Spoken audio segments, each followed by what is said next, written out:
ഞാൻ സുഭദ്ര. എനിക്ക് ഒരു സൈഡ് തളർന്നു. ഞാൻ ഒരു ദിവസം പെട്ടെന്ന് തളർന്നതിന് ശേഷം ഞാൻ ഒരു 6 മാസത്തോളം കിടക്കേണ്ട ഇട വന്നു. പക്ഷെ കുറച്ച് സമാധാനം കിട്ടിയാലും എനിക്ക് നടന്നു വരാൻ ഭഗവതിയെ കാണാൻ സാധിച്ചു വെച്ചാൽ നന്നായി എന്നുള്ളത് ഞാൻ പ്രാർത്ഥിച്ചിരുന്നു. അതെനിക്ക് എല്ലാം ഭഗവതി നന്നാക്കി തന്നു. നമസ്കാരം, സുധീഷ് ചെമ്പകശ്ശേരിയാണ്. അപ്പൊ ഞാനെന്നുള്ളത് ഒരു ദുർഗാദേവി ക്ഷേത്രത്തിലാണ് കേട്ടോ. കൊല്യാനി ദുർഗാദേവി ക്ഷേത്രം. ഇത് പാലക്കാട് ജില്ലയില് പാലക്കാട് ചെർപ്പളശ്ശേരി റൂട്ടില് കടമ്പഴിപ്പുറം ആശുപത്രിയുടെ അരുവിക്കൂടുള്ള റോഡിലൂടെ ഒരു 1.5 കിലോമീറ്റർ അല്ലെ. ഇത് എവിടേക്കുള്ള റോഡാ പറഞ്ഞത്? കൊളക്കാട്ടൂർശിക്ക് പോകുന്ന റോഡാണ് കേട്ടോ അത്. അതിലൊരു 2 കിലോമീറ്റർ പോന്നു കഴിഞ്ഞാൽ നമുക്ക് ഈ ഒരു മനോഹരമായിട്ടുള്ള ക്ഷേത്രത്തിലെത്താം. ഇതിന്റെ ആംബിയൻസ് കണ്ടാൽ തന്നെ നിങ്ങൾക്ക് അറിയാം, കുറെ പഴക്കമുള്ള ഒരു ക്ഷേത്രമാണ്. അതുപോലെ ഒരുപാട് ആചാരങ്ങളും അനുഷ്ഠാനങ്ങളും ഒക്കെ ഉള്ള ഒരു ക്ഷേത്രം കൂടിയാണ്. അപ്പോൾ ഇത് വളരെ പ്രസിദ്ധിയായ ഒരു ക്ഷേത്രം തന്നെയാണ്. അപ്പോൾ ഇവിടെ വഴിപാടുകൾക്കൊക്കെ ആയിട്ട് പുറത്തുനിന്ന് കുറെ ആളുകൾ വരുന്ന ക്ഷേത്രമാണ്. അപ്പൊ എന്തായാലും ഇതിന്റെ ചരിത്രം, ഐതിഹ്യം, കാര്യങ്ങൾ അതൊക്കെ പറയാൻ വേണ്ടിയിട്ട് ഇവിടുത്തെ കമ്മിറ്റിക്കാരും ഇവിടുത്തെ ആളുകളൊക്കെ ഉണ്ട്. അപ്പൊ നമുക്ക് അവരോട് അതിന്റെ കാര്യങ്ങളൊക്കെ ചോദിച്ചറിയാം.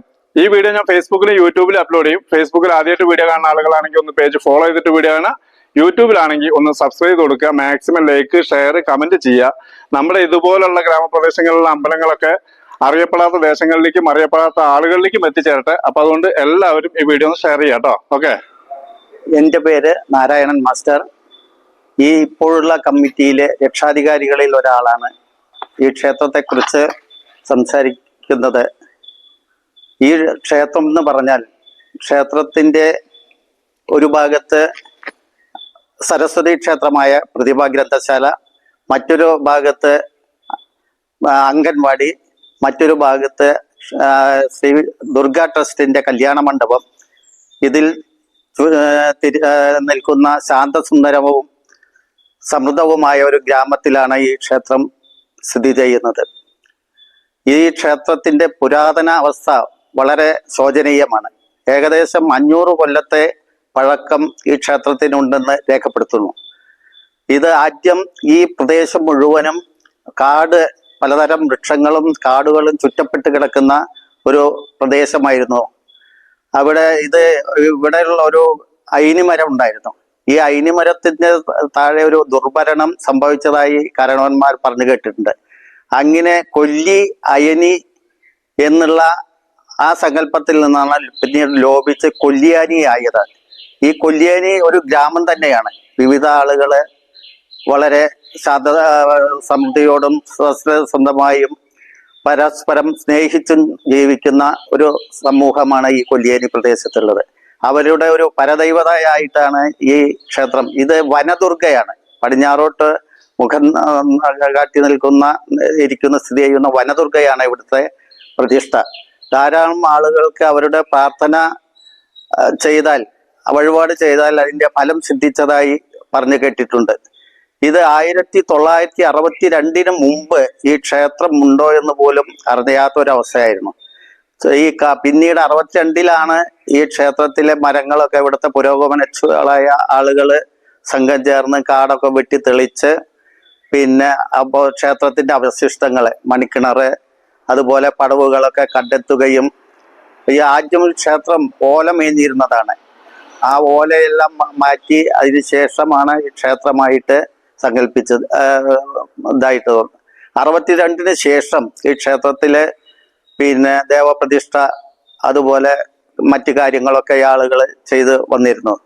ഒരു കൃഷ്ണയ്യർ എന്ന പേരിൽ അറിയപ്പെടുന്ന ഒരു പട്ടൃസ്വാമിയായിരുന്നു ഇത് ആദ്യമായി ഈ ക്ഷേത്രത്തിൽ പൂജിച്ചിരുന്നത്.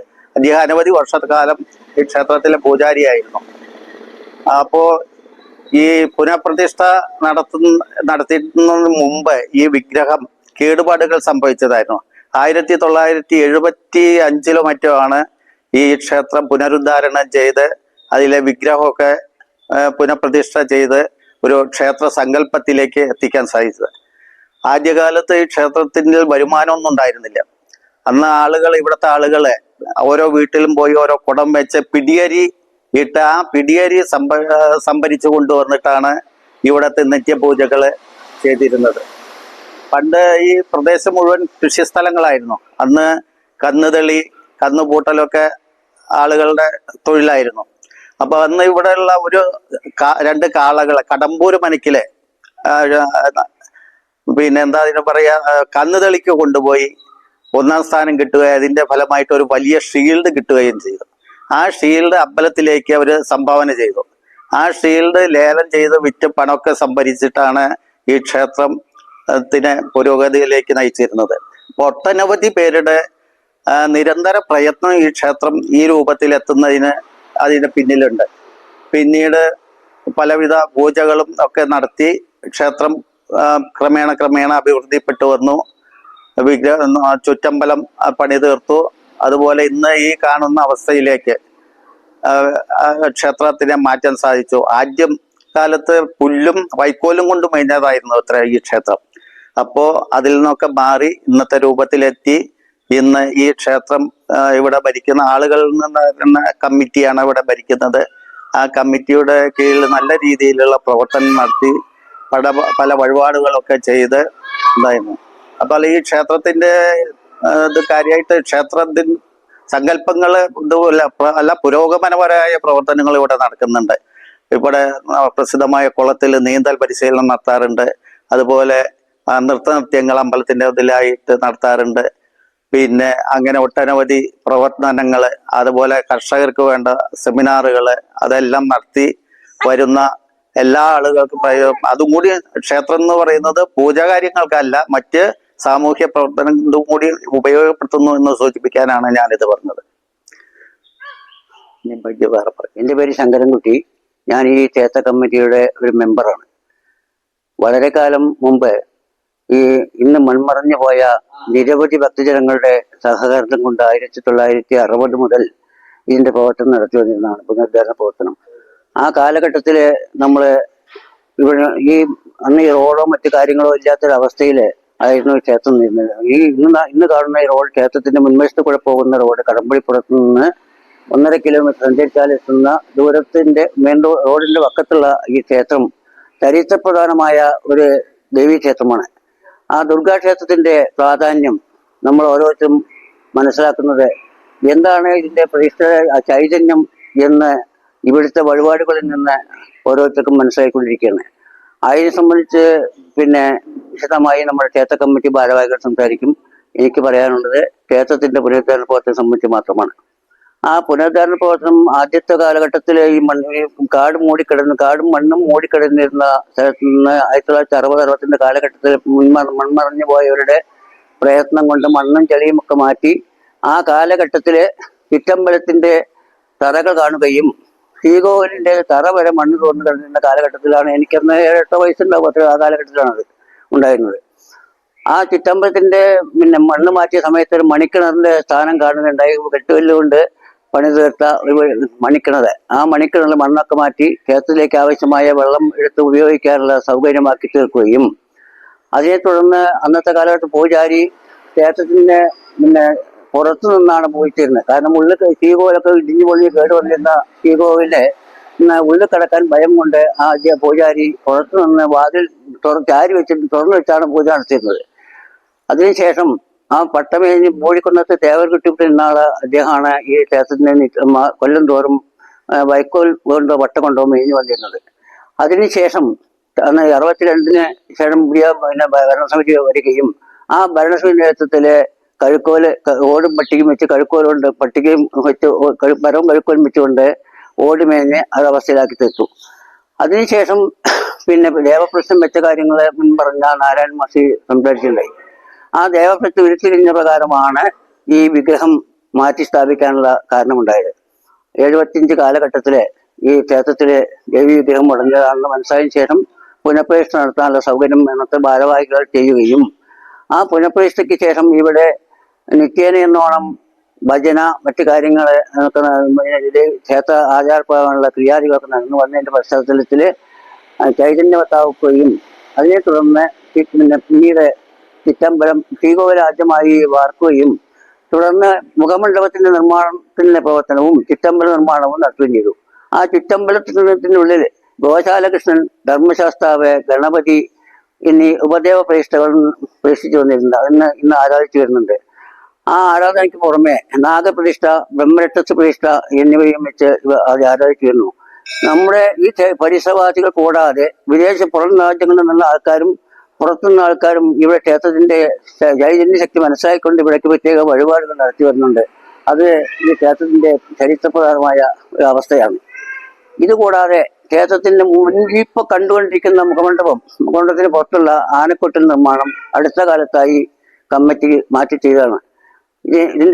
ഇതിന്റെ പശ്ചാത്തലത്തില് ഇവിടെ നിരവധി കലാപരിപാടികളൊക്കെ നടത്തി വരുന്നുണ്ട്. കൂടാതെ തൊട്ടടുത്തുള്ള മണ്ഡപ നിർമ്മാണം 2007 നിർമ്മാണം അന്നത്തെ കമ്മിറ്റി നിർമ്മാണ പ്രവർത്തനം തുടങ്ങി ക്ഷേത്രത്തിന് ആവശ്യത്തിന് വേണ്ടിയിട്ട് ഉപയോഗിക്കാൻ തക്ക വിധത്തിലുള്ള നിർമ്മാണ പ്രവർത്തനം വരുന്നുണ്ട്. വിവാഹം, ചോറൂണ്, കല്യാണം വിവാഹം, ചോറൂണ്, അതുപോലെ മറ്റുള്ള അഷ്ടമംഗല്യം എന്നീ പരിപാടികളൊക്കെ ഇവിടെ നടന്നു വരുന്നുണ്ട്. ഇത് ഒരു ചൈതന്യത്വമായ ദുർഗാക്ഷേത്രമാണ്. പടിഞ്ഞാട്ട് അഭിമുഖമായിട്ടുള്ളത്. ദേവീ ദർശനത്തിനായി ഭക്തജനങ്ങൾ ക്ഷേത്രത്തിൽ എത്തിച്ചേരുന്നുണ്ട്. എല്ലാവർക്കും നമസ്കാരം. എൻ്റെ പേര് ദാക്ഷായണി. ഇവിടെ എല്ലാ വിവരങ്ങളും ഇവിടെ കമ്മിറ്റിയിലത്തെ ആൾക്കാർ പറഞ്ഞു. എൻ്റെ അറിവില് ഒരു 30 വർഷം മുമ്പായിട്ട് ഇവിടെ ഒരു ഭജന ഗ്രൂപ്പ് ഉണ്ടായിരുന്നു. ആദ്യമായിട്ട് 30 ശനിയാഴ്ച മുതൽക്ക് ഭജന ഞങ്ങളെല്ലാം ചെറിയ കുട്ടിയാവുന്ന സമയത്ത് ഭജന നടത്തി വന്നിരുന്നു. പിന്നെ ഇവിടെ അടുത്തേക്ക് തന്നെയാണ് എന്നെ കല്യാണം കഴിച്ചത്. അപ്പൊ ദിവസം പറഞ്ഞ പോലെ ഇവിടെ അമ്പലത്തിൽ വരാറുണ്ട്. പിന്നെ ഇവിടെ മാസം തോറും 30 വ്യാഴാഴ്ച നാരായണീയം നടത്തുന്നുണ്ട്. എല്ലാ ദിവസവും സഹസ്രനാമം പാരായണം ചെയ്യുന്നുണ്ട്. പിന്നെ കർക്കിടക മാസത്തില് രാമായണ പാരായണം ഉണ്ട്. അങ്ങനെ എല്ലാ മാസം പറഞ്ഞ പോലെ ഓരോരോ പരിപാടികൾ ഞങ്ങൾ നടത്തി വരുന്നുണ്ട്. എല്ലാം നമ്മുടെ സമൂഹത്തിലെ ആൾക്കാരുടെ ഇതുകൊണ്ട് മാത്രം, വഴിപാടുകളും സഹായങ്ങളെ കൊണ്ട് മാത്രമാണ് ഈ വക കാര്യങ്ങളൊക്കെ നടന്നു വരുന്നത്. അനുഭവം പറയുകയാണെന്നുണ്ടെങ്കിൽ ഒരു 2 വർഷക്കാലം എനിക്കൊരു സംസാരിക്കാൻ പറ്റാത്തൊരവസ്ഥ വരുണ്ടായി. അത് ദേവിയുടെ മുമ്പിൽ ദിവസവും വന്ന് പ്രാർത്ഥിച്ചിട്ടും വീട്ടിലെ പ്രാർത്ഥിച്ചുകൊണ്ടും നല്ല സുഖത്തിൽ എത്തിച്ചേർന്നിട്ടുള്ള ഒരു വ്യക്തിയാണ് ഞാൻ. മക്കളെല്ലാം സുഖമായിട്ട് ജീവിക്കുന്നുണ്ട്. കോയമ്പത്തൂരിലടക്കം പോയിട്ട് ചികിത്സ കഴിഞ്ഞിട്ട് 1 വർഷക്കാലം എനിക്ക് മിണ്ടാൻ സാധിക്കില്ല. ദേവിയുടെ പ്രാർത്ഥനയും അനുഗ്രഹം ഉണ്ടോ കൊണ്ട് മാത്രമാണ് എനിക്കിന്ന് ഈ ഇങ്ങനെ സംസാരിക്കാരായതും ഇവിടെ വന്ന് ഭജന ചെല്ലല്, പ്രാർത്ഥിക്കല്, നാരായണീയം ചെല്ലല് എല്ലാം നടന്നു വരുന്നത് ദേവിയുടെ അനുഗ്രഹം കൊണ്ട് മാത്രമാണെന്നാണ് ഞാൻ വിശ്വസിക്കുന്നത്. എൻ്റെ ജീവിത അനുഭവമാണത്. ഇങ്ങനെ ഒരു വ്യക്തിയായിട്ട് ഞാൻ സംസാരിക്കാത്ത സമയത്ത് ഞാൻ വിചാരിച്ചിട്ടേ ഇല്ല. അത് ദേവിയുടെ അനുഗ്രഹം കൊണ്ട് മാത്രമാണ് എനിക്ക് ഉണ്ടായി തീർന്നത്. അമ്മാളുകുട്ടി. ഞാൻ ഈ പ്രദേശത്ത് 50 കൊല്ലമായി ഈ സ്ഥലത്ത്, 50ന്റെ പുറത്ത് കഴിഞ്ഞു ഈ സ്ഥലത്ത് വന്ന. അന്ന് മുതൽക്കും ഈ ദേവിയെ ആരാധിച്ചിട്ടും ഉള്ള ഇതാണ്, ഭക്തിയാണ്. ഏറ്റവും ഭജന 30 കൊല്ലമായി ഈ അന്നമാതിരി ഞങ്ങൾ 30 കൊല്ലമായി എല്ലാ ഭജന കാര്യങ്ങളും ഈ അമ്പലത്തിൽ നടത്തി വരുന്നുണ്ട്.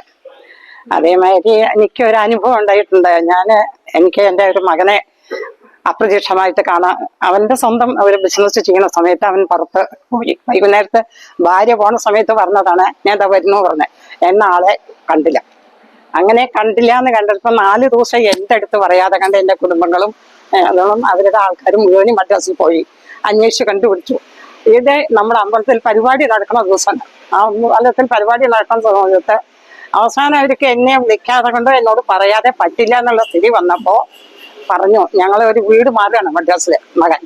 അപ്പൊ അതിന് മകൻ ഇല്ലെങ്കിൽ കൂടി ഞാൻ അവിടെ എത്തണം എന്നുള്ള ദിവസം എന്നെ ഇവിടുന്ന് കൊണ്ടുപോയി സമയത്ത് എന്നോട് അമ്പലത്തിൽ പരിപാടി നടന്നു. അപ്പോഴും ഞാൻ ഇങ്ങനെ ഇറങ്ങി അമ്പലത്തിൽ ദേവിയോട് വണ്ടി അവിടെ നിർത്തി ഇവിടെ ഇരുന്ന് വേറെ അമ്മയ്ക്ക് ഈ വേദന കൊടുക്കരുതേ എന്ന് പറഞ്ഞിട്ട് പോയിട്ട് ഉള്ള ആളെ ഞങ്ങൾ ട്രെയിൻ ഇറങ്ങി ട്രെയിൻ ഇറങ്ങി കുറച്ച് ബസ്സിൽ കയറണം. ബസ്സിൽ കയറി ഇറങ്ങുന്ന സമയത്ത് എൻ്റെ മരുമകളെ വിളിച്ചു പറഞ്ഞു, അമ്മേ ഹരിയേട്ടൻ ആ സ്ഥലത്തുണ്ട്.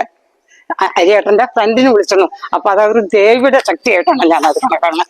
അങ്ങനെ ഓരോ ആപൽഘട്ടത്തിലും എന്നെ രക്ഷിച്ചിട്ട് എടുത്തിട്ടുള്ളത് ഈ ദേവിയാണ്. ദേവിക്ക് വിളിച്ചാൽ വിളി കേൾക്കുന്നുള്ള ഒരു വിശ്വാസം എനിക്കുണ്ട്. ഞാൻ ഈ ദേശത്തില് 55 കൊല്ലമായിട്ടുള്ള ഒരു സ്ഥിരവാസിയാണ്. എൻ്റെ പേര് സുധാകരൻ. ഞാൻ ക്ഷേത്ര കമ്മിറ്റിയിലെ ഒരു ഭാരവാഹിയാണ്. നമ്മുടെ ഈ ദുർഗാക്ഷേത്രം കേരളത്തിലെ പുറത്തുമായി 108 ദുർഗാക്ഷേത്രങ്ങൾ ഉണ്ടെന്നാണ് അറിഞ്ഞത്. അതിൽ ഞങ്ങളതിൻ്റെ പേരുകൾ മുഴുവൻ സംഘടിപ്പിക്കാൻ വേണ്ടി ശ്രമിച്ചുകൊണ്ടിരിക്കുന്നുണ്ട്. അതിലൊരു ക്ഷേത്രമായിട്ട് വരും ഈ ക്ഷേത്രം. ഈ ക്ഷേത്രത്തിൽ നമ്മൾ പലവിധ വഴിപാടുകളും നടന്നുകൊണ്ടിരിക്കുന്നുണ്ട്. കാര്യസിദ്ധി പുഷ്പാഞ്ജലി, പിന്നെ രക്തപുഷ്പാഞ്ജലി, ഭഗവത് സേവ, പിന്നെ നിത്യപൂജ ദിവസമുണ്ട്. നാട്ടുകാർക്ക് എല്ലാവരും അവരവരുടെ നാളിന് ചെയ്യുന്നുണ്ട്. പിന്നെ അതുപോലെ തന്നെ നമ്മുടെ ഈ ക്ഷേത്രത്തില് സ്പെഷ്യലായിട്ട് എല്ലാ വർഷവും വിഷുവിന്, തിരുവാതിരയ്ക്ക്, പിന്നെ കർക്കിടകത്തില്, പിന്നെ നവരാത്രി ഈ ദിവസങ്ങളിൽ, ഈ സമയങ്ങളിലെല്ലാം പ്രത്യേക പൂജ നടക്കാറുണ്ട്. അതേപോലെ ഇതോടനുബന്ധിച്ച് നമ്മൾ ഇവിടുന്ന് പല തീർത്ഥയാത്രകളും നടത്താറുണ്ട്. പിന്നെ ഈ അമ്പലത്തിൽ നമ്മൾ എല്ലാ വർഷവും ശബരിമല മണ്ഡലകാലങ്ങളിൽ ഇവിടെ അയ്യപ്പമളക്കം നടത്തുന്നുണ്ട്. അതോടനുബന്ധിച്ച് ശബരിമല യാത്ര 2-3 ബസ്സിൽ ആൾക്കാർ പോവും. കെട്ടുന്നറ ഇവിടെ ഈ അമ്പലത്തിൽ വെച്ച സ്ഥിരം പതുണ്ട്. വിവാഹം, ചോറൂണ്, പിന്നെ അഷ്ടമംഗല്യം, ഇതെല്ലാം ഈ നാട്ടുകാരും പുറത്തുനിന്നുള്ള ആൾക്കാരും കൂടി വന്നിട്ട് ഇവിടെ വന്ന് ക്ഷേത്ര ദേവിയുടെ സാന്നിധ്യത്തിൽ വെച്ച് നടത്തുന്നുണ്ട്. കർക്കിടക മാസത്തില് അതുപോലെ ഇവിടെ ഭക്തജനങ്ങൾക്ക് വേണ്ടി സൗജന്യമായി ഔഷധക്കഞ്ഞി വിതരണം ചെയ്യുന്നുണ്ട്. അത് 15 ദിവസം, ചിലപ്പോൾ 1 മാസമായിട്ട് ചെയ്യാറുണ്ട്. എല്ലാവരും വന്ന് അതിൻ്റെ പ്രയോജനം ഉപയോഗിക്കുന്നുണ്ട്. പിന്നെ ഈ ക്ഷേത്രത്തില് നമ്മൾ 12 മാസം സ്ഥിരമായിട്ട് മംഗല്യപൂജ നടത്തി അതിൻ്റെ പ്രയോജനപ്പെടുത്തിക്കൊണ്ട് ഭക്തജനങ്ങൾ വന്നിട്ട് അതിൻ്റെ സന്തോഷം ഇവിടെ സ്ഥിരമായിട്ട് നമ്മളെ അറിയിക്കാറുണ്ട്. അതുപോലെ താലിപൂജ, നമ്മൾ ഈ അമ്പലത്തിൽ താലിപൂജ നടത്താറുണ്ട് മംഗല്യത്തിന് വേണ്ടിയിട്ട്. സുമാർ ഒരു കൊല്ലം 10-12 താലിപൂജ നമ്മൾ ഈ അമ്പലത്തിൽ വെച്ച് നടക്കാറുണ്ട്. അമ്പലത്തില് അതുപോലെ ഭക്തജനങ്ങൾ സ്ഥിരമായി എണ്ണ വഴിപാട് തരും. അതുപോലെ തന്നെ ചുറ്റുവിളക്ക് മിക്കവാറും എല്ലാ മാസവും 2-3 ചുറ്റുവിളക്ക് നടക്കാറുണ്ട്. വിവാഹത്തോടനുബന്ധിച്ച് വഴിപാടായി ഏർപ്പെടുത്താറുണ്ട്. എല്ലാ മാസവും മേടമാസം പുണർദം നാളിന്, എല്ലാ വർഷവും മേടമാസം പുണർദം നാളില് നമ്മുടെ ക്ഷേത്രത്തിലെ പ്രതിഷ്ഠാ ദിനം 7 ദിവസം എല്ലാ ക്ഷേത്ര ആചാരങ്ങളും അതേപോലെ കലാപരിപാടികളോടുകൂടി നടത്താറുണ്ട്. ഈ അടുത്ത ദേശങ്ങളിൽ നിന്നും എല്ലാം ഇവിടെ വന്ന് ആൾക്കാർ, ഭക്തജനങ്ങൾ വന്ന് അതിൻ്റെ സാന്നിധ്യം അവരുടെയും ഉണ്ടാകാറുണ്ട്. ഭക്തജനങ്ങളുടെ നാളുകൾക്ക് ചെടി, ഔഷധ ചെടി, നക്ഷത്രവനം എന്നുള്ള ഇതിൽ ആൾക്കാർ ചെടി വെക്കാറുണ്ട്. അതിനു വേണ്ടിയിട്ട് നമ്മൾ ഒരു ഭൂമി ക്ഷേത്രത്തിൻ്റെ പേരിൽ വാങ്ങിയിട്ടുണ്ട്. ഭക്തജനങ്ങളുടെ എല്ലാവരുടെയും സഹകരണം കൊണ്ട് നമ്മുടെ പുന്നാമ്പറമ്പ് പൂരത്തിന് നമ്മുടെ കിഴക്കൻ പൂരം നമ്മുടെ ഈ ക്ഷേത്ര സന്നിധിയിൽ നിന്നാണ് ആന എഴുന്നള്ളത്തോടുകൂടി പുറപ്പെടാറുണ്ട്. അതോടനുബന്ധിച്ച് കാളവേല, അതിൻ്റെ തലേദിവസം, പൂരത്തിൻ്റെ തലേദിവസം കാളവേല, അത് നമ്മുടെ ഈ ക്ഷേത്ര സന്നിധിയിൽ നിന്നാണ് തുടങ്ങാറുള്ളത്. ഈ ക്ഷേത്രത്തില് സ്പെഷ്യൽ പൂജയായി നാഗപൂജ, ബ്രഹ്മരക്ഷസ് പൂജ, വിവാഹം, അഷ്ടമംഗല്യം, അതെല്ലാം, കെട്ടുനിറ, ആയുധപൂജ, ഇതെല്ലാം ഈ ക്ഷേത്രത്തിലെ സ്ഥിരം നമ്മുടെ വഴിപാടുകളാകുന്നു. അതുപോലെ കുട്ടികളുടെ വിദ്യാഭ്യാസത്തിന് ശേഷം വഴിപാട് നടന്ന് അവർക്ക് നല്ലൊരു ജോലി സമ്പാദിക്കുന്നതിന് വേണ്ടി ഉള്ള വഴിപാടും ഭക്തജനങ്ങൾ ചെയ്യുന്നുണ്ട്. അതിൻ്റെ പ്രയോജനം 6 മാസത്തിന്റെ 1 കൊല്ലത്തിനുള്ള അവർക്ക് കിട്ടിയതായിട്ട് നമ്മളെ അറിയിച്ചിട്ടുണ്ട്. നമസ്കാരം, എൻ്റെ പേര് രാധാകൃഷ്ണൻ ശർമ്മ. ഞാനിവിടെ തിരുവില്ലാമലയ്ക്ക് അടുത്താണ്. കുറച്ച് വർഷം ഞാൻ പൂജയല്ലാതെ വേറെ ജോലികളിലൊക്കെ ഏർപ്പെട്ടിരുന്നു. പക്ഷെ എന്തോ എൻ്റെ കൂടെയുള്ളവർ നിർബന്ധിച്ച് എന്നെ വിളിച്ചുകൊണ്ട് വന്നു. ഞാൻ ഇവിടെ വന്ന് പൂജ തുടങ്ങുന്ന സമയത്ത് എനിക്കൊരു ചെറിയ ബുദ്ധിമുട്ടുണ്ടായിരുന്നു. പിന്നീട് ഭഗവതി കൈ പിടിച്ച് കൂട്ടിക്കൊണ്ടുപോകുന്ന പോലെയാണ് എൻ്റെ ഓരോ ഇവിടുത്തെ ജോലികളും എനിക്ക് തോന്നുന്നത്. ജോലിയായിട്ടല്ല, ശരിക്കൊരു സേവനം പോലെയാണ് സത്യത്തിൽ എൻ്റെ മനസ്സിൽ തോന്നുന്നത്. ഇവിടുത്തെ ഭക്തജനങ്ങളായാലും അതിനനുസരിച്ച് നല്ല അനുഭവസ്ഥരായിട്ടുള്ള ഭക്തജനങ്ങള്, ഭക്തിയുള്ള ജനങ്ങള്, അവര് ക്ഷേത്രം എന്നുള്ളൊരു സാധനാ കേന്ദ്രമാണ്. അതിനെ വേണ്ട വിധം ഉപയോഗിക്കുന്നുണ്ട് എന്നുള്ളതാണ് ഇവിടുത്തെ ഭക്തന്മാരുടെ ഏറ്റവും വലിയത്. മുടങ്ങാതെ ലളിതാ സഹസ്രനാമം ചൊല്ലുക ക്ഷേത്ര ഐശ്വര്യത്തിന് ഏറ്റവും വേണ്ട ഒരു കാര്യമാണ്. ഭഗവതി ക്ഷേത്രത്തിലെ, ദുർഗാ ക്ഷേത്രത്തിലെ ലളിതാ സഹസ്രനാമം ചൊല്ലുന്നത് ക്ഷേത്ര ഐശ്വര്യം ചൊല്ലുന്നവരുടെ പരിസരത്തുള്ളവരുടെ എല്ലാ കുടുംബ ഐശ്വര്യത്തിനും ഗുണം ചെയ്യുന്നതാണ്. ഇവിടുത്തെ ഓരോ വഴിപാടുകളും ഞാൻ ശ്രദ്ധിക്കാറുണ്ട്. നമ്മളുടെ അടുത്ത് വഴിപാടിന് റെസീറ്റാക്കി പുഷ്പാഞ്ജലിക്ക്, എന്ത് ഐക്യമത്യ പുഷ്പാഞ്ജലി ആയിക്കോട്ടെ, മറ്റ് രക്തപുഷ്പാഞ്ജലി, സാധാരണ പുഷ്പാഞ്ജലി ആയിരുന്നാൽ പോലും അവർക്കാണ് കൂടുതൽ പ്രസന്നത. അത് കാണുമ്പോൾ നമുക്കൊരു പ്രസന്നത വരികയാണ്. പൂജ ചെയ്യാനും എവിടുന്നാണ് ഇത് വരണമെന്ന് അറിയില്ല. ആ ഒരു പ്രസന്നത കാണുമ്പോൾ സത്യമായിട്ടും ഭഗവതി അവർക്ക് അനുഗ്രഹിക്കേണ്ടതെന്നുള്ളത് നമുക്കൊരു അനുഭവമായിട്ട് തോന്നുകയാണ്. ഭഗവതി എന്നെ കൈപിടിച്ച് കൂട്ടിക്കൊണ്ടുപോകുന്ന ഒരു അനുഭവത്തിലൂടെയാണ് ഞാൻ ഇവിടെ സേവനം ചെയ്തുകൊണ്ട് പോകുന്നത്. എൻ്റെ പേര് വിജയൻ. ക്ഷേത്രം പ്രസിഡന്റാണ്. നമ്മളുടെ വിളിച്ചാൽ വിളപ്പുറത്തുള്ള ദേവി തന്നെയാണ്. പടിഞ്ഞാറോട്ട് അഭിമുഖമായി ഇവിടെ ഈ ചുറ്റുപാടൊന്നും ഇങ്ങനൊരു ഐശ്വര്യമുള്ള അല്ലെങ്കിൽ അത്രയും ശക്തിയുള്ള ദേവി ചുറ്റുപാടും ഇല്ല. നമ്മുടെ ഈ അമ്പലത്തിന്റെ പ്രത്യേകത മാത്രമാണ്. പടിഞ്ഞാറോട്ട് അഭിമുഖമുള്ള ചുരുക്കം ചില ക്ഷേത്രങ്ങളിൽ ഒന്നാണ് നമ്മുടെ ഈ കൊല്യാനി അമ്പലം. ഒരുപാട് അനുഭവം, ഒരുപാട് ആളുകളുടെ പ്രാർത്ഥിച്ച് അത് സഫലമായ അനുഭവങ്ങൾ ഒരുപാട് അനുഭവസ്ഥർ ഈ സമീപപ്രദേശങ്ങളിലും വിദേശത്തും അല്ലെങ്കിൽ നമ്മുടെ ചുറ്റുപാടുമുള്ള ഒരുപാട് ആളുകൾ ഇവിടെ വന്ന് പറയാറുണ്ട്. അവർക്ക് മാംഗല്യഭാഗ്യമൊക്കെ കല്യാണത്തിനൊക്കെ പ്രാർത്ഥിച്ചിട്ട് കല്യാണം കഴിഞ്ഞാൽ താലി ഇവിടേക്ക് ആളുകൾ സംഭാവന ചെയ്ത് ഒരുപാട് താലി ഇവിടെ ഇങ്ങനെ കിട്ടിയിട്ടുണ്ട്. എൻ്റെ പേര് മണികണ്ഠനാണ്. ഞാനിപ്പോ ക്ഷേത്രത്തിലെ സെക്രട്ടറി ആയിട്ട് ഇപ്പോ ഞാനാണ്. നമുക്ക് പറയാണ്ട് വെച്ചാൽ ഒരുപാട് പറയാണ്ട്. ഞാനൊക്കെ ചെറിയ കുട്ടിയാകുമ്പോൾ തന്നെ ഇവിടെ ഇത് ഇപ്പൊ ഈ സംസാരിച്ച എല്ലാവരും ഇവിടെ ഒരുപാട് പ്രവർത്തനങ്ങൾ കണ്ടു വരുന്ന ആളാണ് ഞാൻ. അതുമാതിരി നാരായണ മാഷ്, അതേമാതിരി മൺമറിഞ്ഞു പോയ നമ്മുടെ 3S ബാലേട്ടൻ, പിന്നെ RK അപ്പോട്ടൻ, ഇങ്ങനത്തെ ആൾക്കാരൊക്കെ പ്രവർത്തനം കണ്ടിട്ടാണ് നമ്മളും ഇതൊക്കെ ഇറങ്ങി വന്നത്. ഞങ്ങളിപ്പോ ഞങ്ങളുടെ പ്രസിഡന്റ് സെക്രട്ടറികളിൽ ഞങ്ങൾക്ക് നല്ലൊരു കമ്മിറ്റി ഉണ്ട്. ഇവിടെ 10-35 ആളുള്ള നല്ലൊരു കമ്മിറ്റി ഉണ്ട്. ഞങ്ങളെല്ലാ പ്രവർത്തനങ്ങളും ഭഗവതിയുടെ സഹായത്തോടു കൂടി നല്ല രീതിയിൽ നടത്താൻ ഞങ്ങൾക്ക് പറ്റുന്നുണ്ട്. എന്റെ പേര് ജാനകി. പിന്നെ ഞാൻ ഇവിടെ കുറച്ച് കാലമായി ഈ പ്രവർത്തനം തുടങ്ങിയിട്ട്. എന്റെ വീട് ഇവിടെ തന്നെയാണ്. എപ്പോഴും നമ്മൾ തന്നെ ഉണ്ടാവും. അതേ വർഷം കുഴപ്പമില്ല, ഇങ്ങനെ പോണു. നമ്മുടെ കടാക്ഷം കൊണ്ട് വലിയ കുഴപ്പമില്ലാണ്ട് പോണു. എന്റെ പേര് ജയലത. എന്നെ 16 വർഷമായി, ഇന്നേക്ക് 16 വർഷമായി എന്റെ കല്യാണം കഴിഞ്ഞിട്ട്. ഞാനൊരു 6-7 വർഷം കുട്ടികളൊന്നും ഇല്ലാതെ ഭയങ്കരമായിട്ട് വിഷമിച്ച് നടന്നിരുന്ന ഒരു കാലമായിരുന്നു. അന്ന് ഞാൻ ഇവിടെ കൊല്ലിയനി അമ്പലത്തിൽ വന്നിട്ട് ഞാൻ അത്രയും കരഞ്ഞു പ്രാർത്ഥിച്ചിട്ടുണ്ട്. ഒരു ദിവസം ഞാന് എന്താ എനിക്ക് മാത്രം ഒരു ഇങ്ങനെ ദൈവം ഒരു അനുഭവം തന്നത്. ഞാൻ ഒരുപാട് കുട്ടികളെ സ്നേഹിച്ചിട്ടും ചെറുപ്പകാലത്തൊക്കെ ഞാൻ കുട്ടികളെ എടുത്ത് വളർത്തി ഒരുപാട് അങ്ങനെ അത്രയും കുട്ടികൾ പറഞ്ഞിട്ടതായിട്ട് ഒരു 7 വർഷമൊക്കെ കുട്ടികളില്ലാതെ ഞാൻ എൻ്റെ ഭർത്താവ് ഒരുപാട് വിഷമിച്ച് കുറെ അങ്ങനെ ട്രീറ്റ്മെന്റും കാര്യങ്ങളൊക്കെ ആയിരുന്നു. ഇവിടെ അമ്പലത്തിൽ വന്ന് ഞാൻ അത്രയും കരഞ്ഞ് പ്രാർത്ഥിച്ച് കിട്ടിയ കുട്ടിയാണിത്. ഇപ്പൊ അവൾക്ക് 9 വയസ്സായി. ഓഗസ്റ്റ് 9 കമ്മിറ്റി അംഗമാണ് ഞാൻ. 1960 മുതൽ ഈ അമ്പലത്തില് വരും പോകുള്ള ആളാണ്. വീട്ടുപേര് കൊല്ലേനിയാണ്, അമ്പലപ്പേരും കൊല്ലേനിയാണ്. ഇവിടെ എന്ത് പ്രാർത്ഥിച്ചാലും 3 വർഷത്തിനുള്ളിൽ സാധിക്കുന്നതാണ്. എല്ലാവർക്കും അനുഭവമുള്ളതാണ്. മിച്ച കാര്യങ്ങളെല്ലാം ക്ഷേത്ര കമ്മിറ്റി ആളുകൾ പറഞ്ഞതാണ്. പേര് കുമാരൻ എന്നാണ്. ഞാൻ എല്ലാ ദിവസവും രാവിലെ ഇവിടേക്ക് പാലും കൊണ്ട് വരും. പാലും കൊണ്ട് വന്ന യാതൊരു പ്രദക്ഷിണം വെക്കും. എന്നിട്ട് ഞാൻ പോകാറുള്ളൂ. എന്റെ കുട്ടിക്കാലം മുതൽക്ക് എനിക്ക് അമ്പലത്തിനെ പറ്റി അറിയും. ഈ കുളത്ത് കുളിച്ച് ഇവിടെ തൊഴുതാ കണ്ണു പെട്ടെന്ന് പറഞ്ഞിരുന്ന കാറുണ്ടായിരുന്നു. അതൊക്കെ മാറി പറഞ്ഞ് ഇങ്ങനെയൊക്കെയായി. ദേവി, എന്റെ പേര് ലതിക. ക്ഷേത്രത്തിന്റെ നേരെ മുമ്പിലുള്ള വീട്ടിലെ ക്ഷേത്രപരമായി പറയുകയാണെങ്കിൽ നമ്മൾ എന്ത് പ്രാർത്ഥിച്ചോ അതെല്ലാം നടത്തി തരുന്ന ഒരമ്മ. ദുഷ്ടജന ശിക്ഷകനായി ശിഷ്ടജന പാലകനായി, ദുഷ്ടജന ശിക്ഷകനായി ശിഷ്ടജന പാലകനായി എന്ന പോലെ നിൽക്കുന്ന അമ്മ. ദേവിയുടെ ശ്ലോകം: നമസ്തേ ശരണ്യേ ശിവേ സാനുകമ്പേ, നമസ്തേ ജഗദ്വ്യാപികേ വിശ്വരൂപേ, നമസ്തേ ജഗദ്വന്ദ്യപാദാരവിന്ദേ, നമസ്തേ ജഗത്താരിണി ത്രാഹി ദുർഗേ. എൻ്റെ പേര് രാജൻ. ഞാൻ ഇപ്പോഴത്തെ എക്സിക്യൂട്ടീവ് അംഗത്തിലത്തെ ഒരാളാണ്.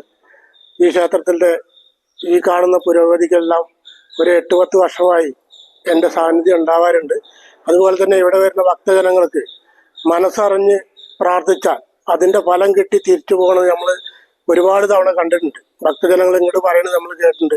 വിളിച്ചാൽ വിലപ്പുറത്തുള്ള ഒരു ദേവിയാണ് ഇവിടെ കൂടിയിരിക്കുന്നത്. നമസ്തേ, ഞാൻ മോഹനൻ. ഇവിടുത്തെ ക്ഷേത്രം ഭരണസമിതിയിലെ ഒരംഗമാണ്.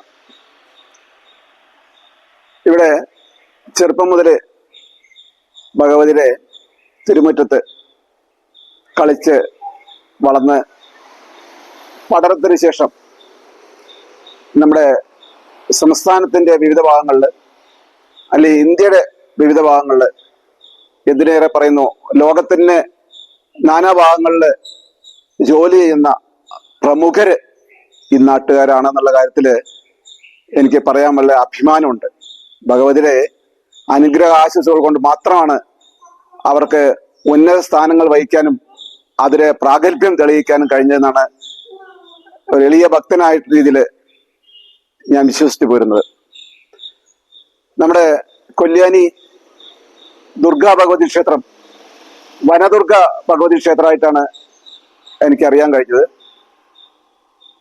അതിനോടൊപ്പം തന്നെ തികച്ചും ഒരു ഗ്രാമീണ അന്തരീക്ഷമായ കൊല്യാനിയിൽ ഒരു സമയത്ത് 100% കർഷക വൃത്തിയെ മാത്രം ആശ്രയിച്ചു വന്നിരുന്ന ഈ നാട്ടുകാർക്ക് ആശ്രയമായിട്ട് തട്ടകത്ത് നിലകൊള്ളുന്ന നമ്മുടെ പരദേവത ദുർഗാ ഭഗവതി എന്നും ഈ ജനങ്ങളെ അനുഗ്രഹിച്ച് അവരുടെ വളർച്ചയിലും അവരുടെ ഉയർച്ചയിലും അവരുടെ ജീവിതത്തിലെ ഉടനീളം കടാക്ഷിച്ചു പോന്നിട്ടുള്ള ഒരു അമ്മയായിട്ടാണ് ഞങ്ങൾക്ക് കാണാൻ കഴിയുന്നതും അനുഭവിച്ചു വരുന്നതും. ഇവിടെ ക്ഷേത്രമുറ്റത്തിനോട് ചേർന്ന് തന്നെ ഒരു പ്രമുഖമായ അതിവിപുലമായ ഒരു വായനശാലയുണ്ട്. ഈ ക്ഷേത്രത്തിലേക്ക് വരുന്ന എല്ലാ കുട്ടികൾക്കും എല്ലാ മുതിർന്നവർക്കും ഇതിൻ്റെ ഉപയോഗം സൗജന്യമായിട്ട് തന്നെ കിട്ടിക്കൊണ്ടിരിക്കുന്നുണ്ട്. കൂടാതെ കുട്ടികൾക്ക് വേണ്ടിയിട്ട് കൊച്ചുകുട്ടികൾക്ക് വേണ്ടിയുള്ള അംഗനവാടിയുണ്ട്. അതും ക്ഷേത്രത്തിനോട് ചേർന്നിട്ടുള്ള ഒരു സാംസ്കാരിക സമ്പത്ത് തന്നെയാണ്. ഞാൻ ഏകദേശം 36 വർഷത്തോളം പോലീസ് ജീവിതത്തിന് ശേഷം ഈ കഴിഞ്ഞ മാസമാണ് റിട്ടയർ ചെയ്യാൻ കഴിഞ്ഞത്. വളരെ സങ്കീർണമായ പോലീസ് ജീവിതത്തിൽ എനിക്ക് കിട്ടുന്ന ഒഴിവു ദിവസങ്ങളിലെല്ലാം ഭഗവതിയുടെ സന്നിധിയിൽ വന്ന് മനമുരുകി പ്രാർത്ഥിച്ചതിന്റെ ഫലമായിട്ട് എനിക്ക് എൻ്റെ സർവീസിലോ അല്ലെങ്കിൽ ജീവിതത്തിലോ പ്രത്യേകിച്ച് ഒരു ബുദ്ധിമുട്ടുകളോ കഷ്ടപ്പാടുകളോ അനുഭവിക്കേണ്ടി വന്നിട്ടില്ല എന്നുള്ള സത്യം ഞാനിവിടെ അറിയിക്കുകയാണ്. എന്നും അമ്മയുടെ ഭക്തനായിട്ട് ജീവിതകാലം മുഴുവൻ നിലകൊള്ളാൻ വേണ്ടിയിട്ടാണ് ഞാൻ ആഗ്രഹിക്കുന്നത്. എൻ്റെ പേര് കാർത്തിക. എൻ്റെ വീട് ഇവിടെ അടുത്താണ്. പിന്നെ ശ്രീകൃഷ്ണന്റെ പിറന്നാൾ ദിവസം തന്നെയാണ് എൻ്റെ പിറന്നാളും. ഓണത്തിന് ഞാൻ കഴിഞ്ഞാൽ ഇവിടെ പൂവിട്ടിട്ടുണ്ട്. ഇക്കൊല്ലം ഞാൻ തന്നെയാണ് ഇടണത്. പിന്നെ ഇവിടെ അച്ഛന് ഒരു ആൽമരം നട്ടിട്ടുണ്ട്. ഞാൻ പഠിച്ചു വലുതായി ആ പൈസ കൊണ്ട് അതിനൊരു തറ കെട്ടും. ഞാൻ സുഭദ്ര. എനിക്ക് ഒരു സൈഡ് തളർന്നു. ഞാൻ ഒരു ദിവസം പെട്ടെന്ന് തളർന്നതിന് ശേഷം ഞാൻ ഒരു 6 മാസത്തോളം കിടക്കേണ്ട ഇട വന്നു.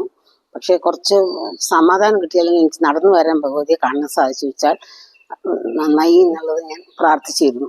അതെനിക്ക് എല്ലാം ഭഗവതി നന്നാക്കി തന്നു. ഞാൻ ദിവസേന പരമാവധി ദിവസേന വന്നിട്ട് തൊഴുകാറുണ്ട്. ദിവസേന ഞാൻ സ്വയം കിടക്കുന്ന സമയത്ത് ഒരു കീർത്തനം ഉണ്ടാക്കിയിരുന്നു.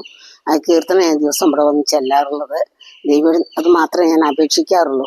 എല്ലാവർക്കും സന്മനസ്സും സൽബുദ്ധിയും എല്ലാ സൽകീർത്തിയും കൊടുക്കണേന്ന് മാത്രമേ പറഞ്ഞു. അധ്വാനിക്കാനും മനസമാധാനം കൊടുത്ത് അധ്വാനിച്ച് ജീവിക്കാനുള്ള ശക്തി കൊടുക്കണേന്ന് മാത്രമേ ഞാൻ പ്രാർത്ഥിക്കാറുള്ളൂ.